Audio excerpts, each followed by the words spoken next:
We're joined now by YIAGA Africa's election program manager, Paul James. Paul, good to see you and thanks for your time.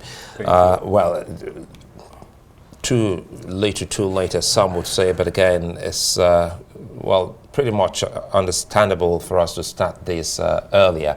We have one more election to go by next year, that's the Edo election. So take us through these discoveries that YIAGA is talking about. Keep in mind, INEC has always given the room for anyone, civil societies like yours, to make input when the registers are open to the public just before elections. So what's the difference this time? So I think what we're trying to do for us is to put to rest this age-long question of over-bloated voter register.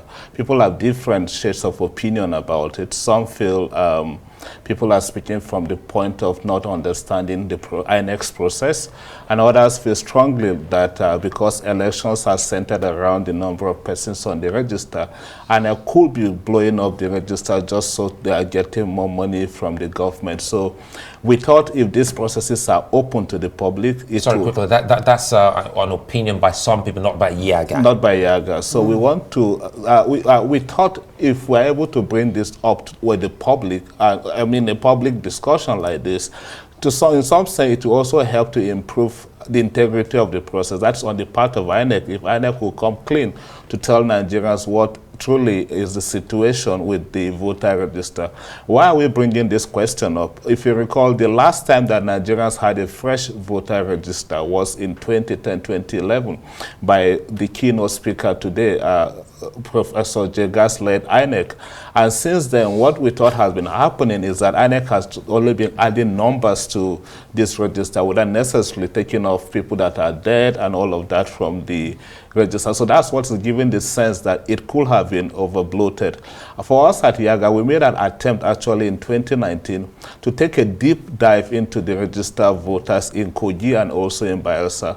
What we did was to apply a method that is called list to people and people to list. That is taking the names as they were on the list to go to the communities in those two states to see if the people truly exist, or getting names from the people to come back and see also if these names are on the register. So of course, like Samson had mentioned, there are fictitious names. There are also cases of multiple registration. There are also cases of INEC not capturing data of voters properly. You have some sense that in some instances you see over 50 people will have the same date of birth. Wow. Or a lot of people having either some of their names not properly spelled and all of that. So we thought INEC need to also provide Nigerians with that opportunity to properly update their record, but importantly also that you are having a lot of records hanging in different spaces. Can we begin to talk about a handshake between all of these agencies of government so that we can have one unified record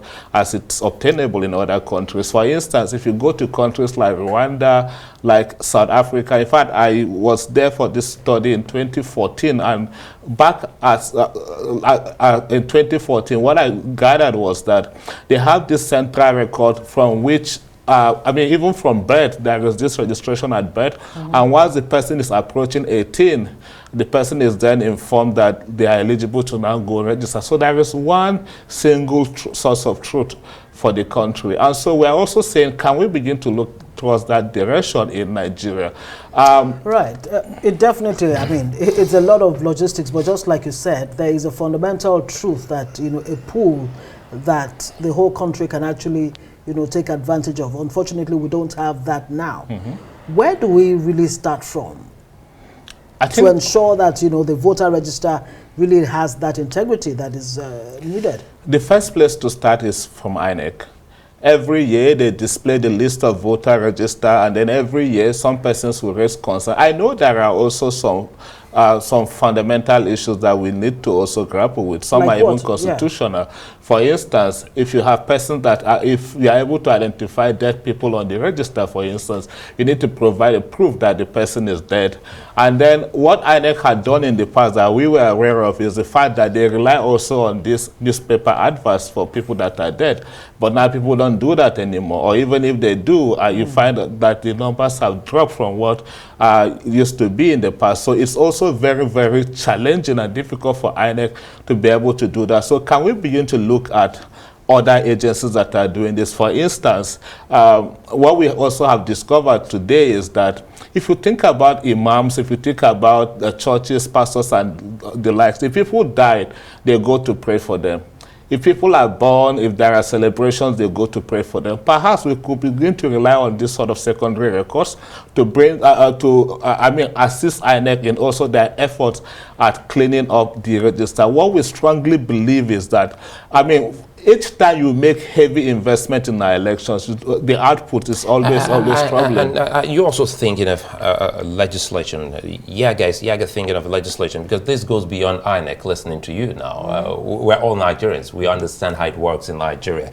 So there are other agencies, for instance, the National Population Commission, with legislation, perhaps everyone, even an imam or a priest in the Catholic or in the Christian faith, would insist on seeing some form of or follow-up with the families to ensure that that documentation is taken to the data bank if you need to delete someone who's deceased. Or simply like it was always the practice at the local council office. You had the births and deaths registration. How simple? Yeah, I think we need to go back to that. And sincerely, if people understand the political economy of conducting an election, or what goes into conducting an election, then this should be of concern to every Nigerian that is interested in the progress of this nation. Somebody gave an instance this morning where you got some places, not in this country though, where you have people that are responsible for like 30 households in the community. So they have records of whoever is new in the community, whoever is born into the community and all of that. So it's easier to keep a track.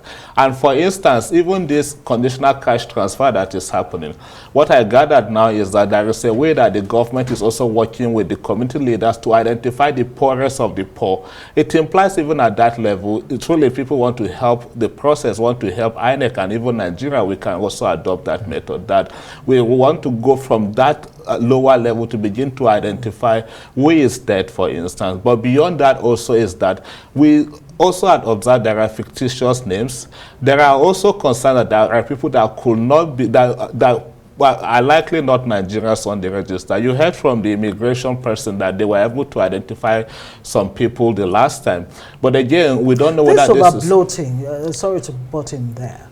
Do you think it's deliberate on the part of INEC? Who really stands to gain from an over-bloated, INEC register?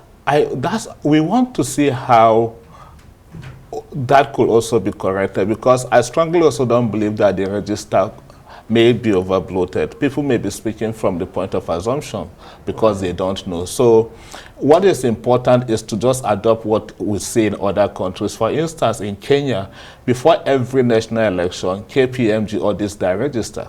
And they could go that route. We don't have any record in this country to show that before every election that an audit is done. An audit that can even say who are the current people on the register, how many more persons have been added.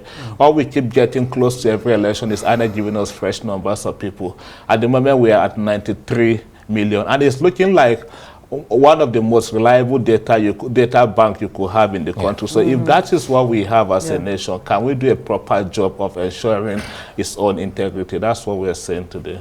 Not too much to ask. Paul James, Election Program Manager, YIAGA Africa. Thank you so much for joining us. Thank you for that.